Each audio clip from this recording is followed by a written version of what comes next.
Well, guys, we've been talking a lot of penalties of late, specifically how many Manchester United get. Jurgen Klopp has weighed in. A former Premier League official, Mark Clattenburg, weighing in. Now, he wrote this for the Daily Mail, quote, Jurgen Klopp is wrong to suggest there's an aura around United that seems them get favourable decisions. There used to be when Fergie was there, but that has eased massively since he left. I'm the only referee to give 3 penalties to the opposition at Old Trafford, and that was for Liverpool of all teams in 2014. But David Moyes was manager. I'm not sure that would have happened when Fergie was there. Shaka, this is something you've been screaming about for quite some time. What do you make of Clattenburg's admission? I find it astonishing, in all honesty, that a referee as highly thought of as Mark Clattenburg comes out and admits that against certain clubs, or more to the point here, against certain managers, there are calls that he would or would not make.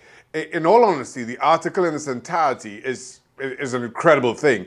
He speaks for an age about players diving and who needs to do this and who should do that and how many dives and how many penalties he reviewed, and then almost as a throwaway line, at the end he says, well, when Sir Alex Ferguson was there, I'm not sure I would have given some of the calls that I did after he left. And I mean, you rely on referees for impartiality, for their interpretation of certain incidents. As a player who played for smaller clubs for the majority of my career, it's something that I felt big clubs benefited from an awful lot.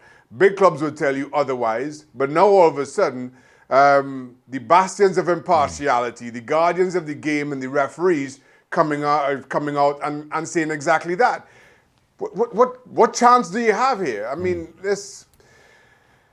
I don't know where to start or how to end in my criticism around this. Frank, from a player's perspective, what do you think when you see these comments from a former referee? I'm not surprised. I'm not surprised because even in the rules of the FIFA, the UEFA, and all domestic championship, you have a question mark about referees' impartiality. Why a referee belonging to a city and why a referee supporting a team couldn't ref those team or this city? Is because there is a doubt of impartiality. Because we think that it could be partial and dishonest towards the opponent. That's why, that's just human. So I don't doubt that Clattenburg did his best to ref during all his career, but I'm sure he had a favorite team, he was under pressure, and sometimes maybe he did something that he didn't want to do, like many of his teammates. Ian, does Clattenburg come off looking bad to you in all this? I think he was trying to make a point about the mind games between Jurgen Klopp and Manchester United ahead of the big game on Sunday. But the boys are right. That's quite a revelation. I think it's been quite well known in the game that Sir Alex Ferguson was, how can I put this, quite good at using the magnetism of his personality. He knew that referees wanted to do big games at Manchester United to get those key assignments at Old Trafford. And I think he was quite clever, really, in just subtly, I think it's a bit more nuanced than the referees being biased or anything like that. But when they came to Old Trafford and they were refereeing there for the first time, I think, let's put it this way, Sir Alex Ferguson was aware of that fact.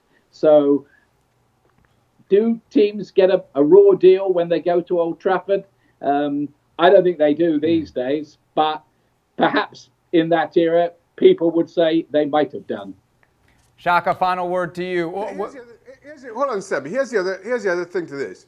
Mark Clattenburg refereed the 2016 Champions League final. I just looked it up, between Real Madrid and Atletico Madrid.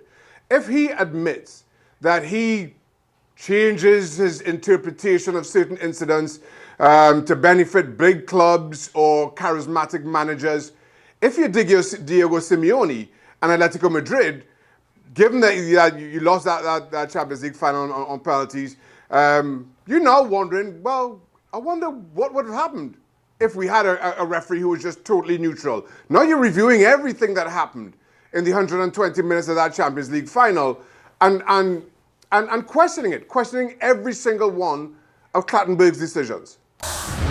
Thanks so much for watching ESPN on YouTube. And for more sports highlights and analysis, be sure to download the ESPN app. And for premium content and live streaming, subscribe to ESPN Plus.